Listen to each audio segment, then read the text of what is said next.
Let's go to the Police Commissioner, Andrew Coster, who's with us live this morning. Good morning. Morning, Ryan.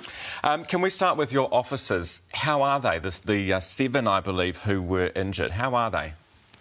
They're doing okay, thank you. Whilst there were some reasonable injuries, there are certainly none of them life-threatening. One of my deputies went and spoke to them last night. They were talking and doing okay. Are they in hospital? What types of injuries are we talking? We have a couple of head injuries, a chest injury, leg injuries, so a variety of things. But considering the violence we saw yesterday, we were very fortunate there was nothing more serious. Yeah, it was absolutely disgraceful, the behaviour we saw yesterday. Are you at all worried about where these protesters are now? I mean, the Prime Minister said yesterday there were 270 sort of hardcore. Where are they now? Look, by the end, what we had was probably 50 to 100 who were prepared to use really serious violence against police. Those were the ones who appeared to be there spoiling for a fight. I believe we can de-escalate the situation. We have a range of other protests going around the country, but none of them had crossed the line as far as this one had.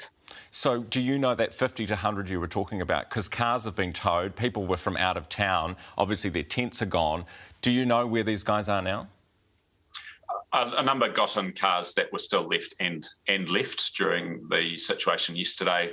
I'm sure that others will have drifted off to other locations, but we've got no critical mass of them anywhere here that's causing us a significant concern, and we've got a heavy police presence in Wellington for the coming days. OK, that's good. What happens with Parliament grounds now? Will police be there for the foreseeable future? You know, can people go and visit Parliament grounds in the foreseeable future, or will police have a presence there for weeks or months or what?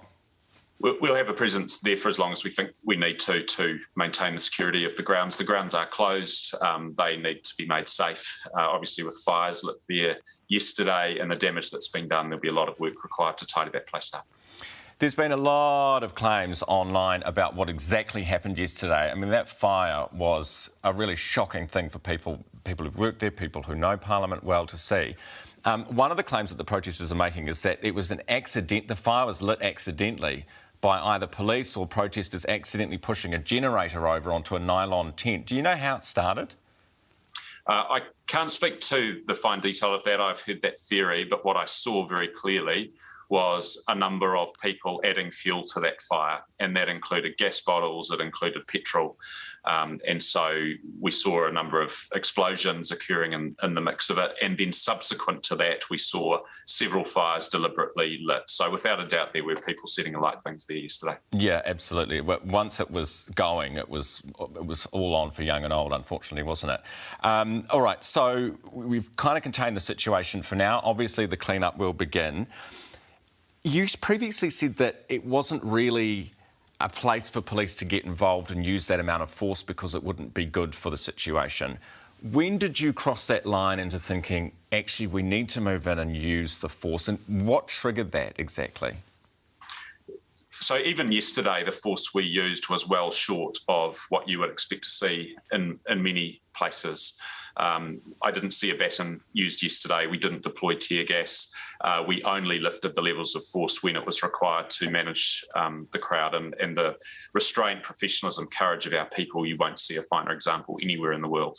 That said, we pursued a path of de-escalation from the point that I said publicly that was required. We reduced the number of people and vehicles. We got down to a small number of people who, in our assessment, were A, not going to move, and B, the balance in the crowd was shifting. It had moved from peaceful protest to, in our view, at least a hardcore who were spoiling for a fight, and we needed to fix that situation. Yeah, and spoiling it for the other protesters, peaceful protesters who'd been there in the weeks prior as well, hey? What was... A lot of peaceful protesters left in the days leading up to our operation, feeling that shift in balance. Totally. So what was their cause then? The 50 to 100 who you said were the hardcore group who were out for a fight with the cops, what was their cause? Who were they? Were they white supremacists, as people have been saying? A whole mix of different people. I don't think white supremacist is probably the right description for the core that were throwing bricks at police yesterday. But a mix. In the end, occupations don't improve with age, And we saw that in this situation. Things were declining, behaviour was declining, and we were left with no option but to act. In a word, how would you sum up yesterday? Look, I think it's sad. I think it's a sad day, Ryan. None of us wanted to go there. However, I'm also very proud. Our people did an incredible job, and the teamwork and support they showed for each other and the bravery for our community was incredible.